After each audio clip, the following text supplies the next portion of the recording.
Bonjour à tous, merci d'être si nombreux. On est très content d'accueillir aujourd'hui Tania Gray, qui a quitté l'IPSA en 2020, voilà, qui va vous raconter ce qu'elle fait aujourd'hui en Italie chez Thales. Et surtout, elle va vous parler aussi de la SGAC, qui est donc une structure qui a été créée par l'ONU et qui regroupe aujourd'hui tous ceux qui s'intéressent au spatial, qu'ils soient étudiants ou jeunes actifs. Voilà, c'est plutôt tourné vers la cible des jeunes et ça vous permettra, enfin, Tania va vous expliquer, ça va vous permettre vraiment de connaître cette opportunité de faire du networking dans le domaine du spatial. Il y a les petites, vous avez tous signé vos feuilles d'émargement, tout va bien? Bon, ok, sinon, en sortant. Merci à tous. Et donc, ce débat sera animé par Florian Martin de la communication, à qui je passe le micro. Merci encore de votre présence et j'espère une bonne conférence. Et donc, l'idée, c'est que Tania présente un peu ce qu'elle fait et après, il y aura un jeu de questions-réponses et tout ça est rediffusé à Toulouse. Voilà, bonne conférence. Merci Cécile et merci Tania d'être avec nous aujourd'hui. Donc, on sait que Tania a fait un voyage un peu long parce qu'elle vient de Barcelone, où elle travaille chez Thales Alenia Systems. Donc, tu pourras nous en parler plus en détail. On accueille quelques étudiants encore qui arrivent. Installez-vous, mettez vos noms. Et donc voilà, donc Tania est diplômée IPSA de 2020 et aujourd'hui ingénieure chez Thales, ça va vous en parler. On est très heureux de la recevoir pour vous parler donc du SGAC.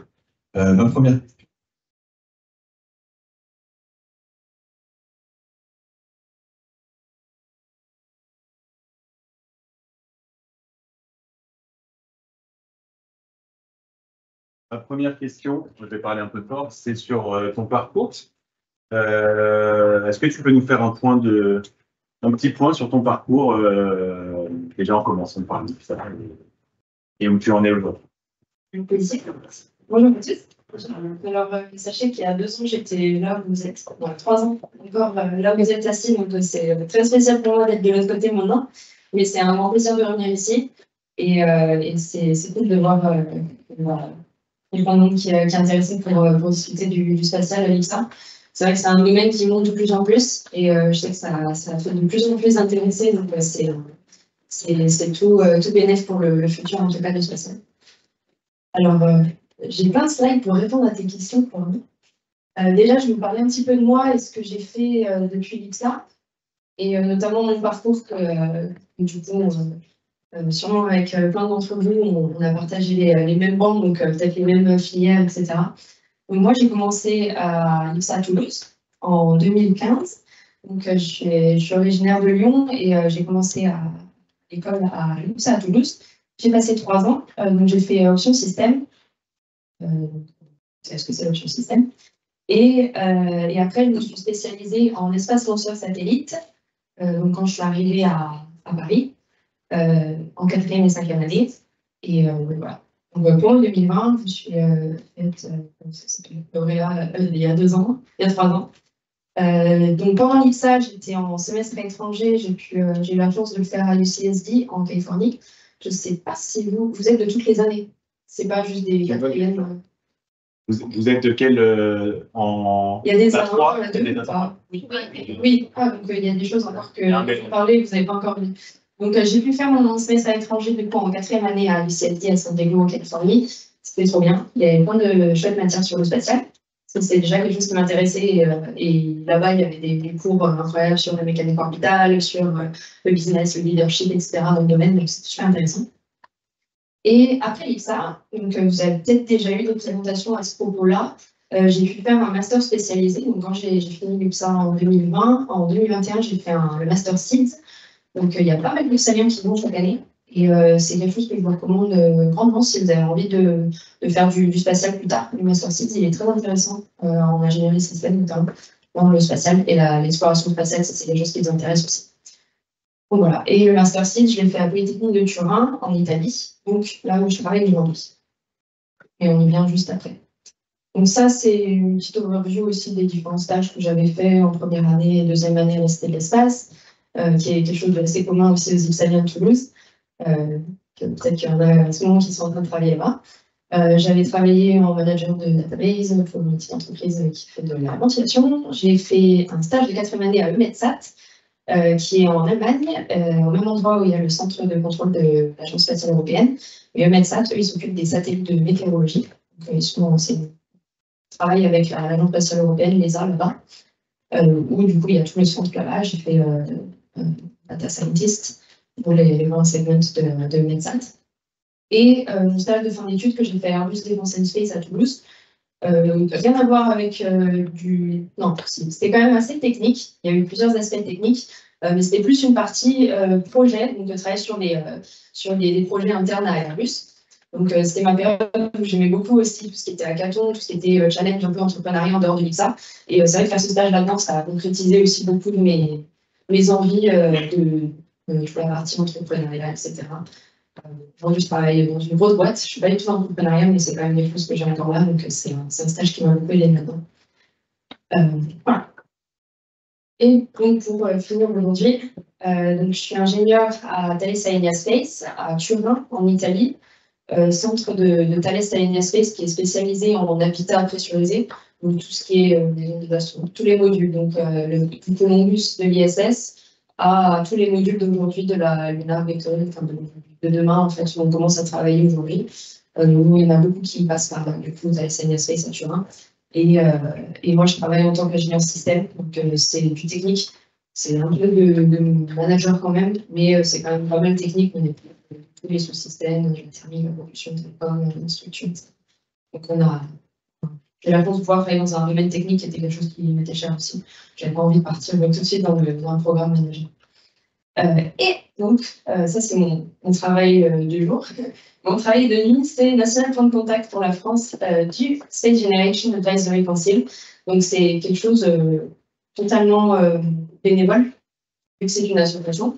C'est du tout l'objet de la conférence d'aujourd'hui. Donc pour présenter un petit peu ce qu'est l'ASSO, quels sont les avantages d'en faire partie, quels sont les avantages pour vous, encore en première année ou en 5e année d'en faire partie, et sur quoi ça peut déboucher plus tard, quel type d'opportunités qu'il y a dans l'ASSO, et comment vous pouvez exploiter votre rôle si vous aimez le spatial.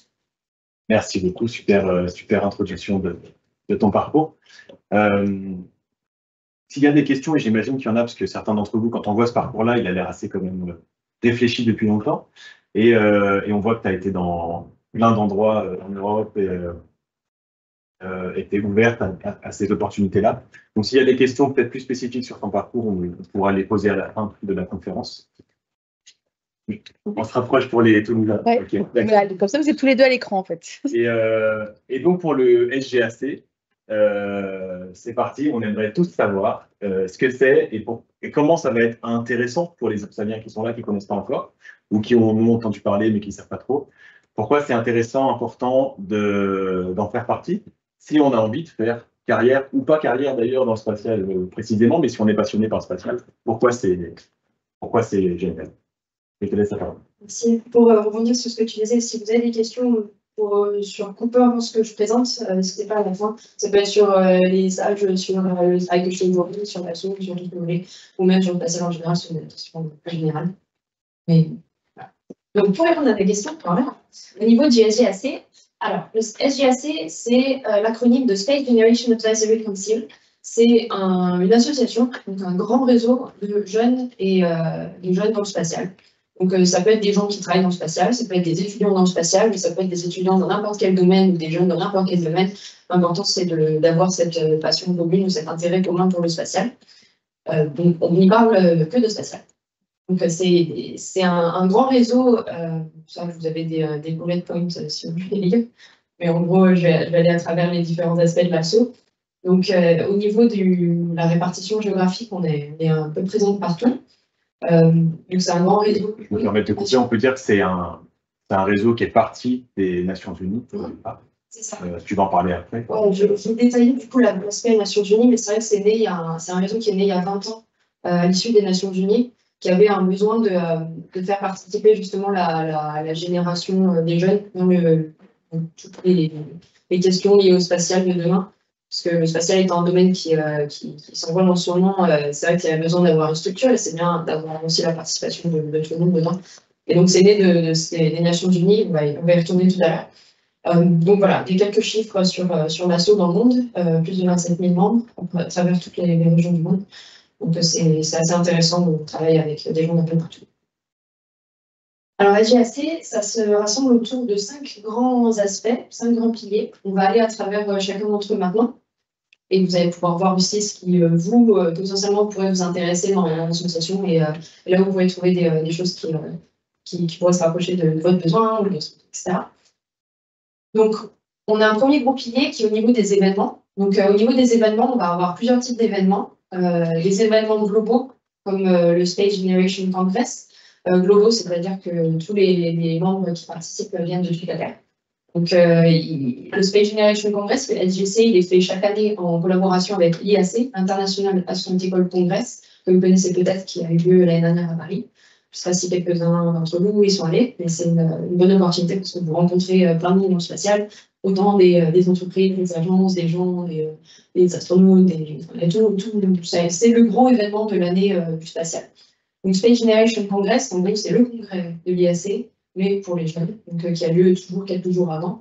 Et comme ça, il y a des synergies entre les deux. Souvent, les gens qui vont au congrès pour les jeunes viennent à l'IAC juste après. Il y en a d'autres événements qui ont lieu aux États-Unis, mais qui sont aussi globaux comme ça. SGX aussi, qui est un événement un peu plus basé sur l'entrepreneuriat, etc. Donc l'année dernière, SGC qui était donc cette année qui était à Bakou, en Azerbaïdjan, c'est un événement de 3 jours. Et il y a eu 150 participants. Donc à chaque fois qu'on va dire delegates, ici, c'est des participants. On participe à l'événement. Et quand il y a, je me permets, oui. Quand il y a un événement comme ça assez loin de chez nous, c'est pris en charge par le SGAC ou... Et alors, dans les 150 participants qui a créé ici, il y a 75 scholarships. Donc en gros, pour montrer qu'en fait, à chaque événement comme ça, SGAC donne l'opportunité à tout le monde d'être totalement financé par la SGAC. Okay. Donc à travers des concours, des abstracts qu'il faut écrire, etc., à travers aussi une petite sélection, peu importe la manière de sélectionner ces membres-là, chaque année, il y a la moitié des participants qui sont financés par le SGAC pour venir. Et moi, j'ai eu la chance de le faire quand il y a eu l'IAC à Dubaï, il y a 3 ans. Et j'étais complètement remboursée par le SGAC pour y aller, donc c'est une opportunité de dingue. C'était très bien. Et on va y retourner après, mais dans les slides après, mais c'est vrai que ça fait toujours plaisir de y aller gratuit. Paris, bon, c'est un peu différent. Donc, événements globaux, il y a des événements régionaux, donc en Europe, pour ce qui nous concerne. Cette année, il a eu lieu à Paris, en Italie, dans le sud. C'était un bel événement parce que ça parlait aussi beaucoup de la région, du local, etc., de l'Italie dans le spatial. Donc, il y avait 100 participants, 5 différents working groups, donc thèmes de l'événement, qui avait lieu en avril. Donc là, il y avait principalement des Européens, c'était comme ça. Après, il y a des événements locaux, donc SG Country, il y en a partout. Il y a SG Germanie, France, Italie, il y en a en Espagne aussi. Donc c'est plus des événements à l'échelle de notre pays. Après, Partner et Docs Events, ça c'est intéressant. C'est intéressant pour l'IPSA, par exemple, s'il y a un événement qu'une entreprise fait ou une autre association fait, et SGAC peut sponsoriser ce type d'événement. Le deuxième pilier, c'est les groupes de projets. Donc ici, vous avez la vue globale de tous les différents projets qu'on propose au SGAC et sur lesquels les membres de l'asso peuvent travailler. Donc les groupes de projets, ça va souvent résulter d'un... Ça va souvent entraîner par exemple des papiers, des conférences, des recherches. Ça peut être de la recherche technique, ça peut être de la recherche plus philosophique, etc., sociale. Mais des fois aussi des sujets très techniques comme par exemple Small Satellite. Ils vont faire Small Satellite, ils vont faire des designs de missions sur des petits satellites, ils vont même travailler sur le hardware des fois. Il y a un groupe sur la diversité, l'égalité des genres, dans lequel je fais partie moi, en plus de ma casquette de responsable France, qui du coup parle de la diversité dans le spatial. Super intéressant, on va étudier par exemple des projets de recherche sur le profil des astronautes à travers les années, etc. Et faire des workshops dans des écoles pour parler de la mathématique de la diversité dans le spatial. Mais il y a vraiment tout, space exploration. J'ai récupéré mon micro. Je me permets encore de tout couper. pour savoir si c'est assez lié avec des entreprises, des industriels, ces projets-là, ou si c'est pure théorique. Par exemple, Space Medicine et Life Science, je passe à vous parler le MEDES, qui est une clinique de spatiale à Toulouse, qui font qui étudient la thématique de la médecine spatiale. Eux, ils vont travailler en très proche collaboration avec eux. Il va y avoir aussi, nous, dans le Diversity, Gender Equality, on a pas mal de sponsors, on travaille avec eux. Par exemple, aussi, Space Exploration, il va y avoir des entreprises qui vont proposer des sujets de recherche à faire à des membres de l'AGAC qui vont après travailler ensemble avec les experts des entreprises. Donc, il y a vraiment plein de types de travail différents. Il y en a peut-être un qui va ouvrir bientôt sur les lanceurs, de quelques sources que j'ai eues, donc plus les aspects des fusées, des lanceurs, etc. Parce qu'on n'a pas de projet groupe dédié à ça encore. Donc voilà, ça c'est un deuxième moyen de s'investir dans le SGAC. Donc encore une fois, c'est tout à travers postuler sur le site et faire voir du coup s'il y a des occasions, il y a des postes qui sont ouverts dans chacun des projets groupes.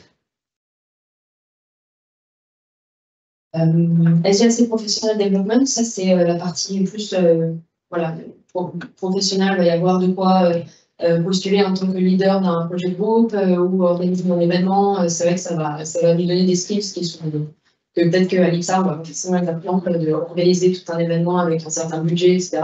C'est ce que vous faites à travers vos associations ça. Mais ça rajoute des opportunités. D'organiser l'ESG France, par exemple, qui va avoir un budget quand même assez conséquent, organiser le gros congrès qui a lieu chaque année, avec je ne sais pas combien d'euros à la clé. Donc c'est vrai qu'il y a plein d'opportunités différentes. Vous pouvez regarder si vous êtes curieux sur les différentes opportunités qui sont ouvertes en ce moment. Et ça, typiquement, je pense tu parlais du SG France, c'est vraiment les jeunes membres de l'organe qui font tout. C'est pas chapeauté par les gens. C'est que des jeunes. En gros, SGAC, je ne l'ai pas dit au début, c'est une asso entre 18 et 35 ans. Donc à partir de. Donc c'est l'âge, comment dire, la contrainte d'âge, les membres du SGAC, c'est entre 18 et 35 ans. Donc c'est que des gens qui sont sur cette tranche d'âge-là qui vont participer activement à l'association. Qui organisent, qui sont managers d'événements, ça va être les jeunes comme nous. Voilà. Il y a des opportunités de mentorat aussi, si vous voulez rencontrer, voir un mentor qui travaille dans l'industrie ou dans n'importe quel domaine qui vous intéresse dans le spatial. Ça peut être quelque chose aussi qui se fait. Vous avez des meetings avec lui ou elle qui puissent vous aider à démarrer votre carrière aussi. Les scholarships. Il y en a à peu près 150 par an. Donc on participe à n'importe quel monde entier. Pour le monde entier. Pour le monde entier, pour participer à des événements, pour participer à des études. Il y a des scholarships pour la International Space University, que vous connaissez, qui est une grande université à Strasbourg, de spatial, très cher. Et donc ça, c'est bien d'avoir des scholarships, mais notamment aussi pour participer à des événements, et ça, c'est toujours une super opportunité. Enfin, on va y revenir tout à l'heure. Donc voilà, il faut regarder, il faut se promener sur le site, voir ce qu'il y a d'ouvert, et en général, c'est super intéressant et très abordable dans le sens où ils ne vous demandent pas des pages de recherche ou de projets, etc. Ça va souvent être des petits essais à écrire. C'est très abordable, donc je vous conseille d'aller faire un tour dessus. Les activités liées avec les Nations Unies. Donc, vous voyez trois entités des Nations Unies ici. UNCOPUOS, qui traite des Peaceful Use of Outer Space. Donc, SGAC, comme je disais tout à l'heure, c'est issu des Nations Unies, c'est né là-bas. Mais aujourd'hui, on a des interactions avec les Nations Unies, c'est-à-dire que la mission de SGAC, en fait, c'est de représenter la voix des jeunes dans le spatial aux Nations Unies. Et aller là-bas chaque 6 mois, chaque comité qu'ils organisent, et dire, nous, cette année, on a fait des événements, nos participants, ils ont pensé que ça serait bien d'implémenter cette loi, je sais pas, ou n'importe quel projet dans le spatial, et on en fait un récap, et on les propose aux Nations Unies. Et après, ça se débat, etc., ça se vote. Et donc, nous, en tant que SGAC, on représente la voix des jeunes dans le spatial, et à travers ces 3 entités-là, donc un qui est plus au niveau des Economic et Social Council, qui gère un peu plus l'aspect économique dans le domaine, qui n'est pas forcément du spatial, mais qui a un impact sur l'UNOSA, qui est en numéro 2, qui traite justement des affaires du spatial. Donc il y a des workshops, il y a des événements, etc. Il y a GAC et en relation proche avec les Nations Unies. Donc il y a un vrai pouvoir d'impact sur les décisions internationales de sciences spatiales. Nos activités, on va souvent faire des recommandations à l'industrie du spatial, des recommandations envers les annonces aussi gouvernementales et des recommandations envers les Nations Unies pour que ce soit des choses qui sont implémentées à plus haut niveau. Bien. Maintenant, focus sur la France, puisque tu es ambassadrice point de contact pour la France. On peut être fier d'ailleurs à l'IPSA d'avoir une Salienne qui est ambassadrice SGAC en France. Je te laisse nous expliquer. Nous, en France, on est une petite communauté, d'après les chiffres que vous voyez ici, mais on est une des plus grandes d'Europe. Donc, une grande communauté, on parle principalement sur un groupe WhatsApp qui, dessus, il y a des échanges, des débats de spatial, des offres de stage, de job. Il y a des gens qui recherchent un stage, qui disent je recherche un stage, je veux un stage. Il y a des gens qui proposent des stages, qui proposent des stages. Il y a des débats de spatial. Et WhatsApp en question, du coup, accepte des gens au-delà de 35 ans pour proposer des stages. Ah, ouais. Je pense que c'est possible. Je discute avec Marco. En général, on a plus de 35 ans quand on embauche. Quoique, ça fait. Ah, pas toujours. Il y a des startups qui recrutent à 35 ans. En tout cas, mon point, c'est de dire que c'est pas. Vous accueillez, vous recevez les tables rondes, les conférences avec des gens qui sont bien experts dans leur domaine depuis longtemps. Et c'est pas fermé au-delà de 35 ans, c'est juste pour les membres. C'est ça. Mais en général, les entreprises sont passées par nous pour faire relayer des offres dans le cadre que tu disais avec les recrutements. Mais ils passent par nous et nous, on les relaye sur la communauté. Donc voilà, on a un événement qui a lieu chaque année qui s'appelle le SG France, qui l'année dernière a eu lieu à Bordeaux et qui cette année va avoir lieu à Lyon. Ça sera la slide dans 2 slides. Mais du coup, nous, en France, on est un gros réseau, beaucoup de jeunes professionnels, pas mal d'étudiants aussi. On a des activités différentes, on fait des newsletters sur l'actualité du spatial en France. On va travailler aussi avec d'autres associations, on est en relation avec des écoles, avec beaucoup d'industries aussi phares dans le spatial en France. On travaille aussi en collaboration avec le CNES. Donc on va proposer des webinars aussi pour faire interagir les membres entre eux, parler de différents sujets de spatial. On va avoir des rassemblements, des petits événements qu'on fait souvent à Toulouse parce qu'il y a une grosse communauté à Toulouse, mais à Paris, on en a fait quelques-uns aussi. Il faut qu'on les fasse un peu plus. Mais des afterwork, etc. On a organisé un nouveau format aussi, c'est des visites. Là, la semaine dernière, on a eu des visites qui ont lieu au CNES avec le SGAC en France. Donc, on a proposé aux membres gratuitement d'aller visiter le CNES. À Toulouse, donc c'est ça. À Toulouse. Le CNES de Toulouse. Et il faudrait qu'on essaie de faire la même chose à Paris, mais c'est avec le CNES de Toulouse intéressant, c'était vraiment les salles d'opération, etc. Donc c'est super intéressant à visiter.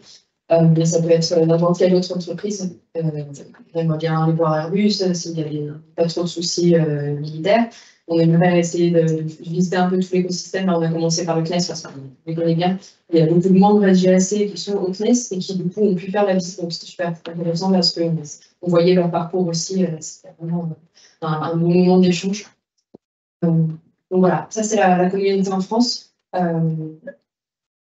Aujourd'hui, on est 2 points de contact avec Clara. Clara qui est au MEDES, justement, qui travaille au MEDES et au CNES en opération, qui s'occupe des opérations du module Columbus de l'ISS. Tu es en contact depuis 2022, c'est ça? On est toutes les 2 points de contact depuis 2022 et ça va finir l'année prochaine en 2024. C'est 2 ans de mandat comme ça. C'est 2 ans de mandat, oui. Ok. Exactement. Et on a aussi toutes les 2 une casquette dans le projet groupe sur la diversité que je vous ai présenté tout à l'heure. Voilà, ça c'est bon. Au niveau des événements français, donc, comme je vous disais, l'année dernière a eu lieu l'événement français à Bordeaux en 2023, l'année prochaine il sera à Lyon. Donc c'est la 6e année qu'on organise un SG France. Chaque année avec des sponsors différents, avec des thèmes différents. On a eu un peu de tout ici. Les invités. Les invités, il y a le CNES qui sponsorise un gros sponsor chaque année. met un beau chèque aussi. Il y a des entreprises comme Airbus, il y a Thales, il y a beaucoup de startups. Donc, c'est intéressant aussi de voir l'aspect un peu New Space qui mélange bien avec le CNES, qui du coup est des entreprises et des agences un peu plus pas matures, mais ils sont là depuis plus longtemps, on va dire.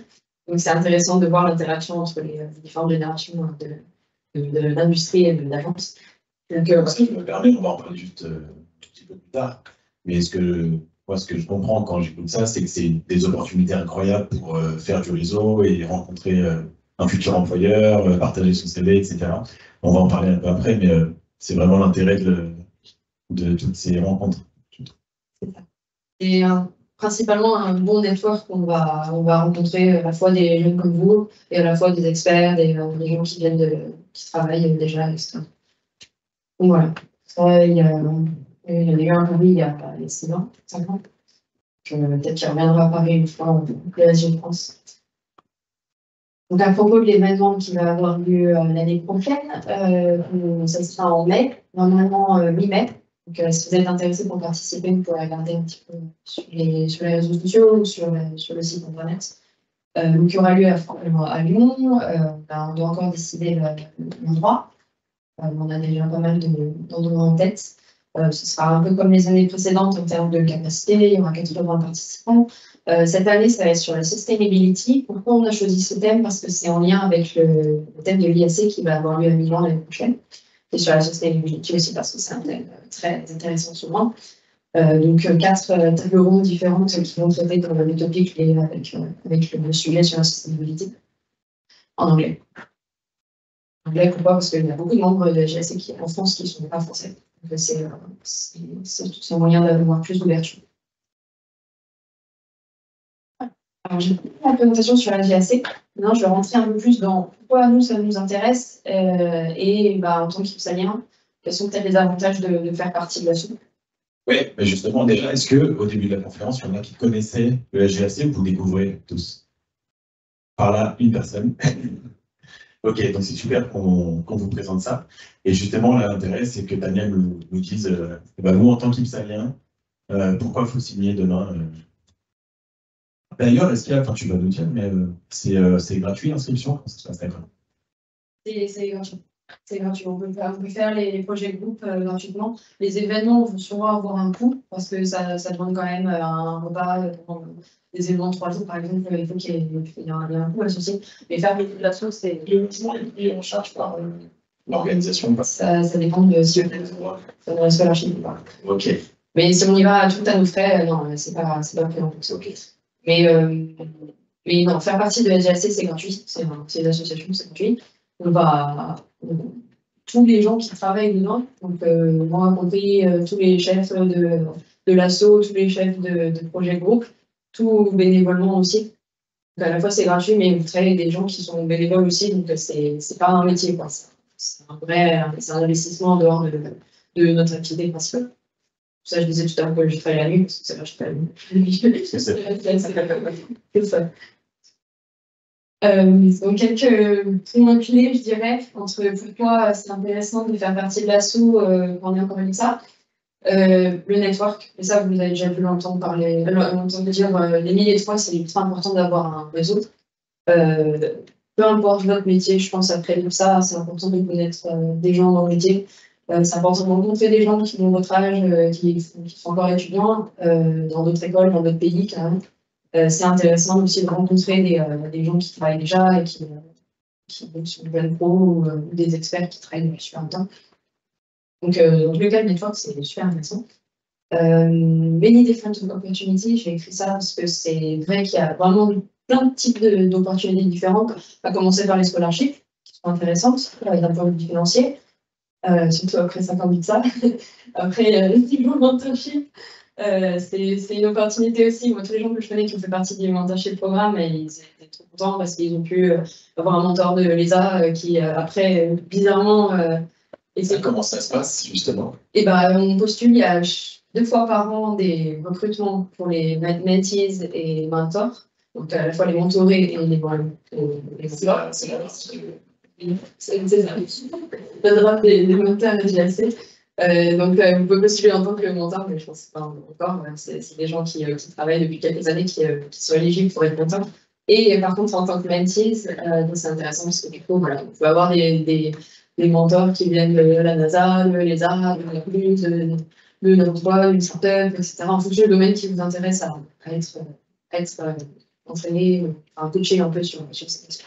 Donc c'est vraiment un pied dans l'entreprise dont on peut rêver. C'est ça. Bien des fois de connaître des gens dans la boîte. Chez vous, ouais, il y a des entreprises qui demandent est-ce que vous connaissez quelqu'un, par exemple, à l'ESA? Et si vous mettez le nom, des fois, ça peut aider. C'est une chose qui est intéressante aussi. Les Nations Unies, interaction avec les Nations Unies, qui est aussi une expérience de dingue, parce qu'on peut aller là-bas et représenter tout le SGAC, donc c'est super cool. Et enfin, soft et hard skills.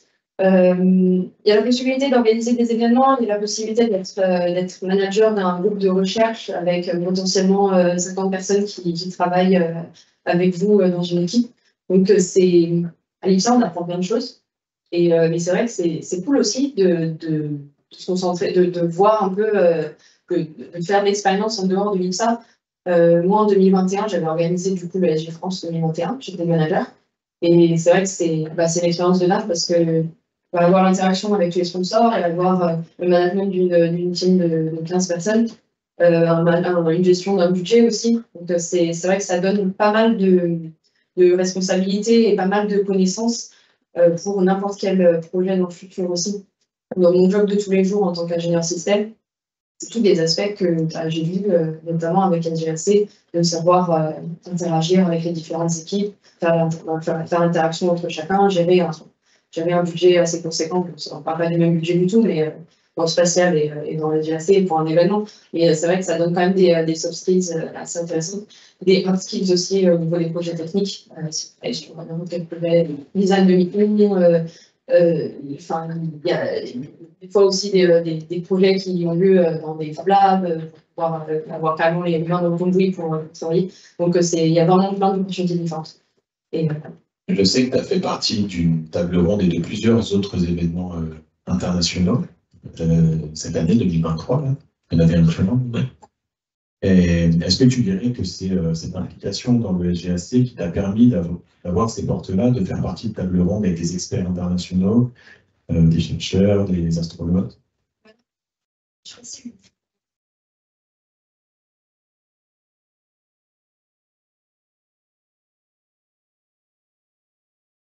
Il en faut, mais si c'était pour aller à Turin, c'est un peu loin. Non, à Turin, il y a eu une conférence sur l'exploration spatiale et il y avait plein de monde. Des grandes têtes, il y avait Samantha Cristoforetti, il y avait le DG de l'ESA, de l'Agence spatiale italienne, je sais, sûrement des gens du CNES aussi. Enfin, il y avait vraiment. Henri Michel, je crois qu'on a reçu aussi. Et il y avait plein de grands noms du spatial et on avait une petite session un matin avec SGAC sur le rêve des jeunes dans l'exploration spatiale. Et on avait fait gagner justement des scholarships à 5 membres qui sont venus du coup présenter leur idée devant tout le monde. Et à la fin, il y avait un panel du coup que je modérais qui était super intéressant aussi sur l'interaction entre des jeunes start-upers et des gens qui qu'on avait, mais c'était un monsieur qui était à la retraite et qui avait fait tout son parcours à l'ESA. C'était super intéressant d'échanger, de faire l'interaction entre les deux. Et ça donne des opportunités comme ça, par exemple, mais c'est plein d'autres choses. C'est bien aussi une petite photo. Ça, c'était sur une petite overview. Tu peux s'expliquer ce qui se passe à gauche. En haut à gauche. À gauche, c'était une étude qui avait eu lieu au MEDES, donc à la clinique spatiale à Toulouse. Et c'était une étude de 12 jours où dedans il y avait 5 jours d'immersion sèche, ça s'appelle, je ne sais pas si vous avez déjà entendu parler de ça. En gros, pour simuler les conditions de zéro gravité ISS. Et en gros, comme on manque de données sur les femmes, parce qu'il y a beaucoup moins de femmes astronautes, ce type d'étude en fait est organisé là, c'était 20 femmes, 20 volontaires qui faisaient ça. Et on restait 5 jours dans une baignoire. Mais ça, par exemple, là, je l'ai eu, pas dans l'eau, mais sans contact avec l'eau, mais c'était marrant comme expérience. Mais ça, c'était dans le cadre de notre projet sur la diversité, justement, sur le travail des données, justement, sur les manques sur les femmes dans l'espace. Et je dirais pas que c'est grâce à LGAC que je l'ai eu, mais c'est des personnes que je connais dans LGAC qui ont partagé l'opportunité. Et on en parlait, on avait envie de participer. Et au final, j'ai été prise et c'était super. C'est super. C'est une opportunité dedans. Parce que j'ai rien fait pendant 5 jours. Voilà. Non, mais c'était. Ouais, là, il y a pas mal de photos. Il y a LGAC. Tu nous dises un peu ce que c'est, oui. Ouais, je sais pas si ça marche. Yes. Ça, c'était à Dubaï il y a 3 ans. Où tu as rencontré les astronautes qu'on a reçus il y a un mois. Il y avait les Sultan et Gaza, et il y avait aussi les 2 qui ont été recrutés il n'y a pas longtemps, parce que c'était chez eux. Du coup, c'était super intéressant. Il y avait plein de conférences à l'IAC sur ça. Parce que du coup, en faisant partie, moi j'avais eu la chance, j'avais eu la scholarship de OHB, je ne sais pas si vous connaissez comme Osterfis, en Allemagne, qui était en partenariat avec LGAC et qui donnait une scholarship pour un membre du LGAC à aller là-bas. Je suis contente, je l'ai eu, s'il fallait faire un essai sur le futur lunar économie. Donc, c'était super intéressant aussi de travailler là-dessus. Et j'avais jamais fait ça de ma vie. Oui, ça a l'air cool. L'économie lunaire, sur place de la Lune, monter un système là-dedans. Et pareil, j'avais travaillé là-dessus pendant mon master SP après l'IPSA, pendant un petit cours. Et je me dis, vas-y, je participe. Et en fait, du coup, je l'ai eu et c'est cool, je suis allée à Dubaï. La leçon, c'est qu'il faut tenter. Il faut y aller, il faut tenter. Et en fait, les gens sont OK. Les opportunités, du coup, j'ai pu présenter un papier sur lequel on travaillait. C'était à Dubaï, c'est encore à droite? OK. Les 2 là, c'était à Dubaï. Là aussi, c'était à Dubaï, mais c'était l'événement, du coup, le SGC, avec tout plein de gens de toute la Terre, comme nous, mais dans d'autres pays. C'est cool. On présentait la France, on était 4 Françaises à être prises à l'événement. Et donc ça, c'est l'événement de 2021 que j'ai pu manager. Donc celui-là, c'est 2021 à Lille. On l'avait organisé à Centrale Lille. C'est la petite team dont je vous parlais tout à l'heure. Ça, c'est la visite de la semaine dernière à Toulouse. Après, on était allé faire un afterwork, je sais pas comment on peut appeler ça, un petit appellement, la visite, aller voir un verre. Et ça, c'était à Bari, en Italie, en avril dernier. Voilà, c'est principalement des événements. Après, sous la casquette point de contact en France, on organise du coup plusieurs événements comme ça. Les visites, les apéros après le travail, histoire d'illustrer un petit peu tout ça. Mais je crois que c'était la fin de mes slides. Comment vous rejoindre? Une bonne slide. Donc sur cette slide, vous voyez les premiers slides avec les GAC. Donc si vous avez envie de rejoindre l'assaut, vous pouvez vous inscrire comme membre sur le site internet de GAC gratuitement. Vous pouvez vous inscrire aux newsletters, aux mailing lists en France, mais aussi dans d'autres pays si vous êtes intéressé par l'actualité de votre pays ou de l'Europe ou du monde. Enfin, il y a plusieurs niveaux de newsletters. Vous pouvez rejoindre notre groupe WhatsApp. Si vous rejoignez le groupe WhatsApp, n'hésitez pas à vous présenter quand vous faites une. Ça, on peut rejoindre comme on veut. Il faut être membre absolument. Et là, c'est mieux d'être membre avant quand même, parce qu'on essaie d'avoir une trace aussi du nombre de personnes qui s'inscrivent à la communauté. Si vous voulez participer, par venir sur WhatsApp pour les groupes, vous n'avez pas besoin d'être hyper actif dessus et de poster tous les jours. C'est vraiment comme vous voulez. Vous venez, vous pouvez lancer des sujets de débat, dire que vous cherchez un stage, ou ce que vous voulez sur le groupe WhatsApp de la SOP. Il y a 400 personnes, non, 350, quelque chose comme ça. Et voilà, vous pouvez. C'est WhatsApp France. C'est WhatsApp France, c'est pas précisé. Le WhatsApp France, il n'y a pas de WhatsApp comme ça, parce que sinon, ça fait trop de monde.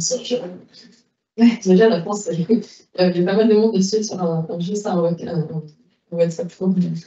Voilà. Et après, je vous invite vraiment à regarder les opportunités qu'il y a sur le site, à la fois sur les événements, sur les groupes de projets, sur les différentes vacancies qui ouvrent, les jobs qui ouvrent.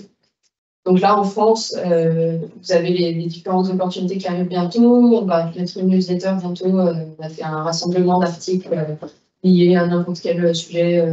Les membres ont voulu nous partager. Du coup, on rassemble dans un gros document qu'on va envoyer à tout le monde. Il va y avoir Agile France 2024 qui va avoir lieu en mai.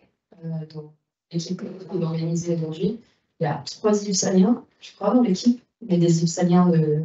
Organisatrice. L'équipe orga. Les Ipsaliens des années bien. Oui, pas loin de la mienne. C'est intéressant, c'est-à-dire qu'il y a, tu croises des Ipsaliens dans tes événements que tu ne connais pas forcément, qui sont d'autres années. Et voilà, vous vous retrouvez, c'est du réseau, c'est de l'entraide entre Ipsaliens, parce que ça marche comme ça. Et t'en croises régulièrement. Des Ipsaliens, parce qu'après, c'est vrai que c'est des gens que j'ai vus à l'IPSA. Je ne les connais pas parce que j'ai quasiment 5 ans de plus. On s'est sur le jamais croisé, mais c'est vrai que c'est.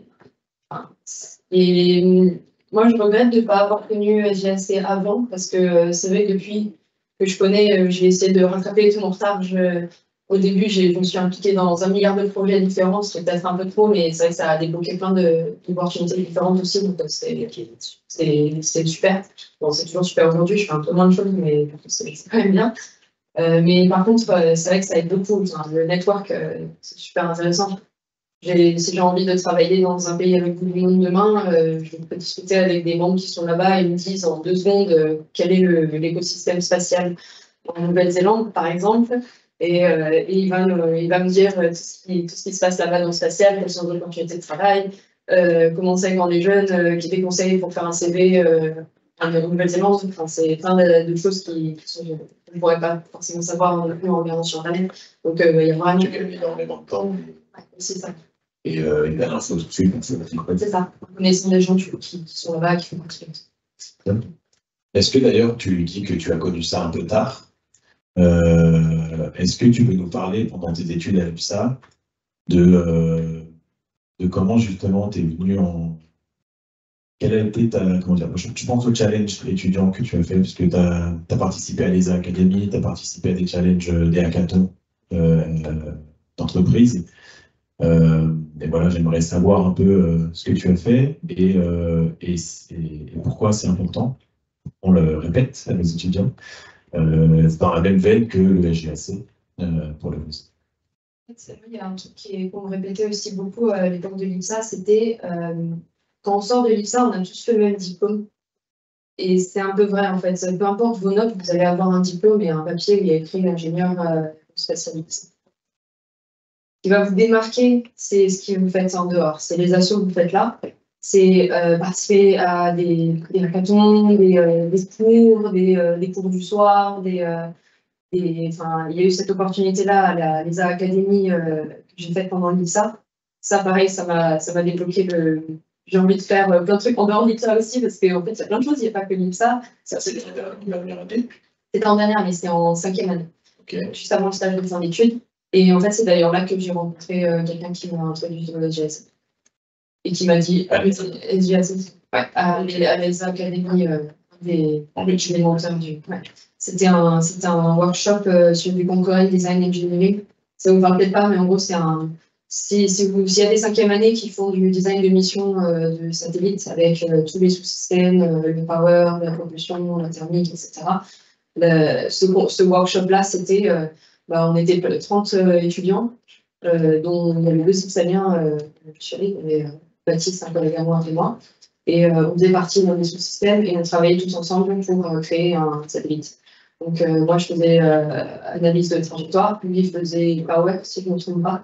Et donc, chaque sub-team travaillait ensemble et à la fin, on avait un super satellite. C'est l'objectif de la semaine de workshop qu'on a eu à l'ESA. C'était super. Et c'est ça, pareil, il faut être curieux, il faut aller chercher sur Internet, suivre les bons comptes aussi sur les réseaux sociaux. Suivre l'ESA Academy est trop bien parce que vous pourrez avoir des opportunités de l'ESA Academy. Mais il y a plein d'autres choses, il y a 14 choses. Et pour l'anecdote, Tania a participé à l'ESA Academy avec un autre Ipsalien, Baptiste Rubino. Moi non. Et aujourd'hui, son collègue chez Thales à Turin. Donc, c'est pas juste pour s'amuser, participer à des choses comme ça. Vraiment, derrière, ça ouvre des portes et ça concrétise des opportunités professionnelles. Donc, c'est vraiment à faire. Est-ce que ta présentation est terminée? Non. Ok. Voilà, donc c'était SGAC. J'ai présenté un petit peu aussi de mon parcours et des différentes opportunités que vous pourrez trouver dans l'assaut. Donc n'hésitez pas. Si vous avez des questions, si vous êtes curieux sur n'importe quelle chose que j'ai pu présenter pendant la petite demi-heure qui vient de passer, n'hésitez pas et je serai très contente de vous. Moi, j'ai déjà une question avant de laisser la parole. C'est quel est ton objectif final dans le spatial? On voit que la fusée a décollé depuis l'IPSA. Est-ce que tu as une ambition particulière, précise? Est-ce qu'on te verra dans l'ISS dans 10 ans, 15 ans?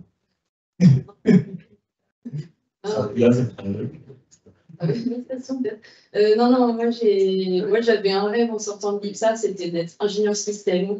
Parce que, je sais pas, peut-être que vous allez rencontrer le même problème quand vous allez chercher des stages ou des jobs après l'IPSA. Mais c'est vrai que l'IPSA, elle nous forme un peu à plein de domaines différents liés à l'aérospatiale. On ne va pas forcément être très spécialisé dans un domaine, par exemple, je sais pas, la thermique dans le spatial. Et quand on va postuler à des jobs de thermique dans le spatial, on va se dire, mais jamais ils vont me prendre parce qu'il y a des gens qui ont fait une licence de thermique, ou il y a des gens qui sont en école d'ingénieur spécialisés dans ça. Et nous, on va se dire, bah, pourquoi ils me prendraient moi, vu que je ne suis pas très fort là-dedans, mais que je connais un peu de tout. Et moi, j'avais ce problème-là, et je me suis dit, mais en fait, il faut vraiment que j'ai un job qui puisse faire plusieurs aspects techniques et pas être spécialisé dans quelque chose. Ce que je ne savais pas, c'est que c'est quand même possible de faire ingénieur thermique à Airbus, par exemple, en ayant fait une école générale. Tout simplement. Non, mais c'est quand même possible. En fait, il faut juste se motiver. Et pendant l'entretien, on me dit, bah, j'ai appris plein d'autres choses, mais j'ai aussi appris la thermique. Donc, je sais en faire. Et même si je n'ai pas fait 5 ans d'études dans la thermique, bah, au bout de quelques mois, je pourrais le faire parce que j'ai appris à réfléchir, parce que je connais un peu tous les autres aspects du satellite. Donc, c'est toujours très vite. Je dis ça pour le spatial, c'est aussi applicable à l'aéro en général, les avions, ou à n'importe quel système complexe comme un satellite. Mais c'est vrai que du coup, moi, je voulais faire ingénieur système. J'ai beaucoup de chance parce qu'à Thales, ils avaient ouvert des jobs d'ingénieur système, et du coup, on pouvait toucher à tout. Alors qu'en général, l'ingénierie système, c'est des gens qui ont déjà entre 5 et 10 ans d'expérience qui vont travailler au niveau du système en ayant commencé en thermique, en propulsion, en AOCS, en SCAO, c'est bien français, contrôle d'orbite, etc., altitude. Et qu'après, au fur et à mesure, ils vont grimper et devenir ingénieur système, donc au niveau de tout le système. Et là, il y a eu cette opportunité-là, ils ont ouvert 7 jobs et j'étais dedans, j'ai eu de la chance. Et maintenant, bah, je travaille là-dedans, donc c'est super. Et, donc c'était. Comment tu avais trouvé cette opportunité? C'était grâce au master, je pense, le master SPE que j'ai fait après l'IPSA. Ah, tu vois? Ouais, ok. Et du coup, l'IPSA avait beaucoup préparé à faire ce master parce que on connaissait un peu de tous les sous-systèmes. Et le master, c'était vraiment ça. C'était travailler de plus en plus tout l'aspect ingénierie système. C'est la continuité. Il y a 1 ou 2 ans. Et 1 an. 1 an après le diplôme ingénieur IPSA. C'est ça. Tu as fait un master actuellement. C'est une année de spécialisation avec à la fin un projet de design de mission que j'ai pu faire actuellement. Et voilà, ça c'était mon premier step, mon premier objectif à court terme. Après, c'est vrai que je pense que n'importe qui est dans le spatial a cet objectif-là d'y aller un jour.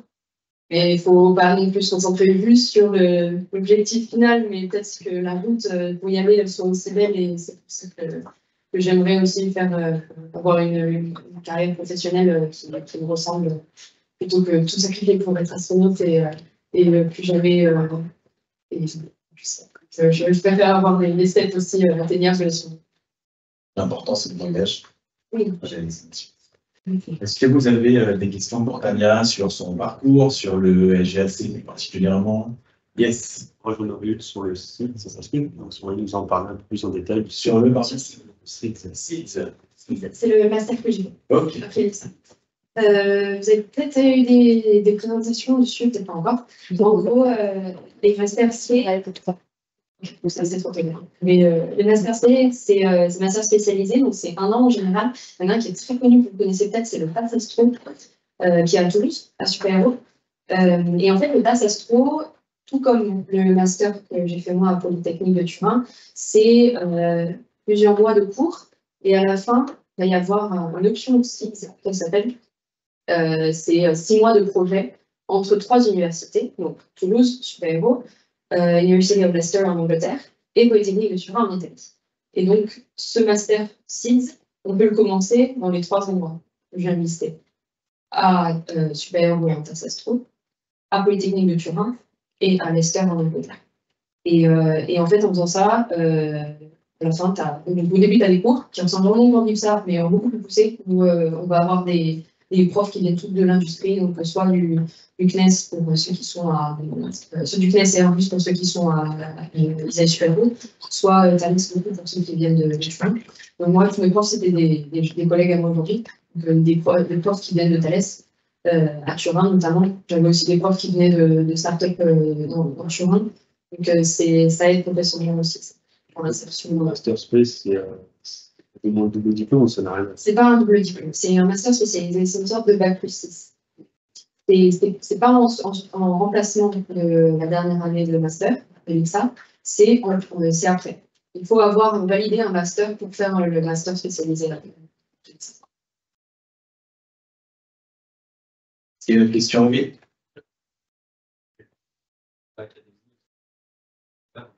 Donc, la question, c'est comment tu as fait pour, je répète pour les Toulousains à distance, pour rejoindre l'ESA Academy, les critères.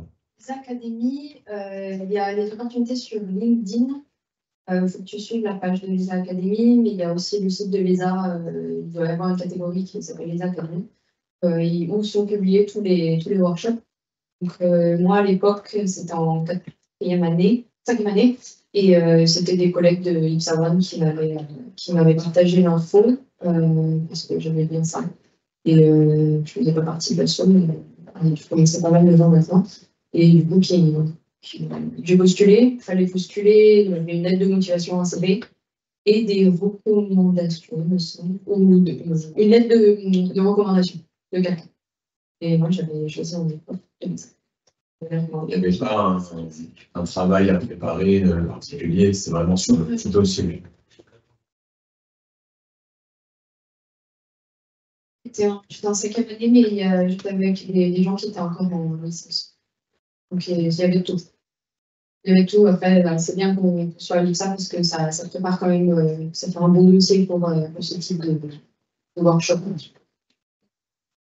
Il y a quelques étudiants, là, il y a 2 étudiants de Toulouse qui ont été cette année, récemment. Donc, foncez, effectivement. Une autre question? Pourquoi avoir quitté l'IPSA, du coup, s'il y a autant d'opportunités là-bas? Alors, pourquoi avoir quitté l'IPSA Toulouse s'il y a autant d'opportunités là-bas? Mais à l'époque, je pourrais bien en étudier. Voilà. À l'époque, après les 3 ans, les 2 dernières années étaient forcément à Paris, c'était juste comme ça. Peut-être tu serais resté à Toulouse s'il y avait eu les 5 ans. Parce que ça a été LS, c'est une chose comme ça. Donc, mes cartes, c'est Paris. Donc, même si je vais sur toutes les questions, à Toulouse. Moi, je suis très fervente de Toulouse. J'aime beaucoup. C'était intéressant de venir à Paris quand même parce que c'est la capitale et c'est super. Vous avez des assos aussi de dingue là, donc c'était. Je suis très contente d'être venue à Paris. C'est vrai qu'après Toulouse, c'était plus facile parce que c'était une ville. C'est un message qu'on peut transmettre aux Toulousains, justement. Toi, tu sentais que tu étais dans l'écosystème spatial, que c'était la place, the place to be.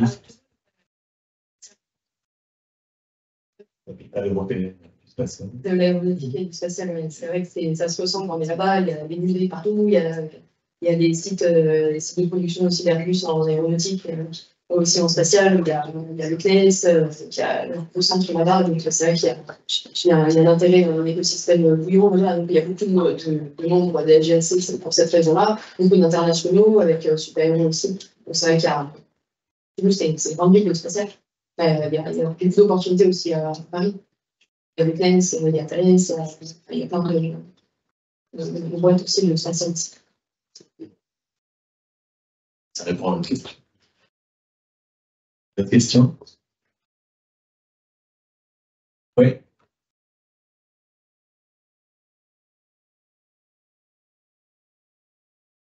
Les réseaux sociaux du SGAC.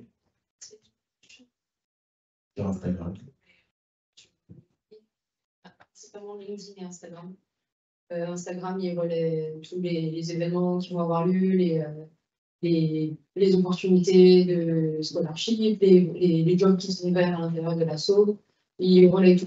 Donc, tu peux regarder, il y a Instagram, il y a LinkedIn aussi. Si tu vas sur les réseaux IPSA, on les a mentionnés dans la publication qui concerne la conférence, justement. Est-ce qu'il y a certains d'entre vous à main levée qui se disent eh ben, pourquoi pas, je vais m'intéresser au SGAC. Yeah, on a réussi le coup. C'est beaucoup. C'est bien. Est-ce qu'il y a d'autres questions? Oui. Est-ce que tu faisais partie d'associations à Toulouse ou à Paris? Alors moi, à Toulouse. La question, pardon, c'est est-ce que... Romain, on a dû t'entendre vu que tu as côté l'ancienne partie d'association. À Toulouse, je ne fais pas partie d'asso. Il y a une asso que j'ai faite parce que j'avais déjà beaucoup de choses à faire avec l'hackathon, les choses en dehors de ça. Et moi, j'avais envie de faire une asso sportive. Et du coup, j'ai fait des bonnes choses. Je sais s'il y en a qui sont partie de l'asso. Ça t'a servi pour rentrer chez Thalès. Non. Et c'était là qu'on avait gagné le souvenirs. C'était trop bien. Je sais pas si ça continue, ça marche toujours. C'est une asso sportive. Parce que je vais essayer de choses liées au spatial. Donc l'équipe libre. Ok, donc pas l'asso technique, mais ami de IPSA ou Ania. Oui, j'ai beaucoup de amis. Après, la filière Valès, il y a beaucoup de savoir en général dedans. Oui. Qu'est-ce que tu fais concrètement chez Thalès, ingénieur système? Et soit donc sur ton métier actuel au quotidien chez Thalès? Chez Thalès, j'ai 3 programmes sur lesquels je travaille. Donc, je suis ingénieur système sur une mission de l'ESA qui s'appelle NGGM, Next Generation Gravity Mission. C'est un satellite qui étudie les champs gravitationnels de la Terre. Donc, pour ce projet-là, je travaille principalement sur les interfaces entre les instruments et la plateforme, donc le satellite. Donc, ça, c'est mon premier programme. J'en ai un autre qui est sur un des modules de la Gateway, qui est sur le SAS, de sortie électronique, sur lequel on travaille à Thalès. Et un troisième qui est une étude qui s'appelle Inspirator de l'ESA sur le futur du spatial habité en Europe, je dirais. Donc, c'est une étude de faisabilité. On va travailler sur un carbone du futur. Okay. Et concrètement, vraiment, quand je travaille tous les jours, je ne vais pas toucher le hardware, mais je suis spécialisée, on pourrait dire, en phase early phases, la phase A et B de design, pas la phase implémentation où on va vraiment forger, on va vraiment faire des cylindres en aluminium pour les stations, par exemple. Là, on va être dans la partie design, donc plus penser, faire des analyses, savoir si c'est possible, est-ce que en termes de power, on a assez de power pour tous les unités, les instruments qui sont dedans, est-ce que au niveau de la structure, ça va survivre au lancement, est-ce que tout plein d'aspects en fait techniques liés aussi au système, du coup, il n'y a rien encore, mais ça va arriver. Il faut avoir un bon design pour qu'après on puisse le faire. Ça, c'est pas intéressant. Okay. Mais du coup, comme tu disais, tu ne passes pas directement au hardware. Ça allait arriver ou dans ton métier, tu ne vas jamais vraiment en contact avec. Alors, est-ce que je vais toucher au hardware un jour? Ça dépend quoi, je pense que reste les missions dans le spatial, je sais que ça dure super longtemps. Là, les lancements prévus des 2 missions sur lesquelles je travaille, c'est 2031, 30 et quelques. Donc, c'est pas frustrant, ça. C'est frustrant. En tout cas, ça dépend si on cherche le travail. Moi, j'aime beaucoup la partie design, en fait, parce que c'est là où on va avoir la créativité. La partie implémentation, il faut les meetings qu'ils font, c'est on a perdu un boulon,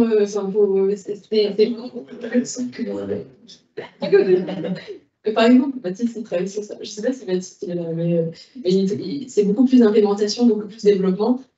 Et c'est vrai que les meetings vont être très différents que les meetings en early phase où il faut réfléchir, faut se dire, là, il faut qu'on perde 100 kg de masse, comment on fait?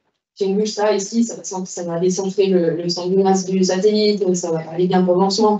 Ça va marcher si on enlève un peu de panneaux solaires, parce qu'on a besoin de cette quantité d'électricité pour notre satellite.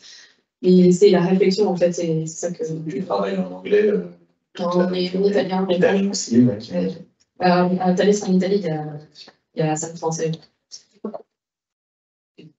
Très international, mais c'est très intéressant parce que du coup, on travaille vraiment avec aussi l'italien et c'est un centre historique du spatial en Europe, le centre à Turin, donc c'est le spatial habité notamment. Donc c'est super.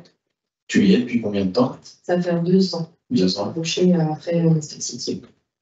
Et tu te vois à Turin encore quelques temps? Oui, j'aime bien la ville, les montagnes et tout, c'est triste. Mais c'est vrai que la génération qu'on est aujourd'hui, on ne reste pas 30 ans dans la même boîte en général, dans le même coaching. Pour l'instant, ça se passe très bien et j'ai encore beaucoup de choses à apprendre. C'est vrai qu'après, il y a un turnover assez récurrent chez les jeunes quand on commence à travailler. On reste 3 ans dans un job et après, on va voir un autre job, etc. Donc, je sais pas, pour l'instant, on ne peut pas très bien. Peut-être que je vais rester 10 ans, 30 ans, je sais rien. Peut-être que le futur du vent, seul le futur de l'hiver. D'autres questions? De toute façon, vous pouvez continuer à converser avec Tania qui reste parmi nous dans les locaux cet après-midi. Donc je vous remercie pour votre attention et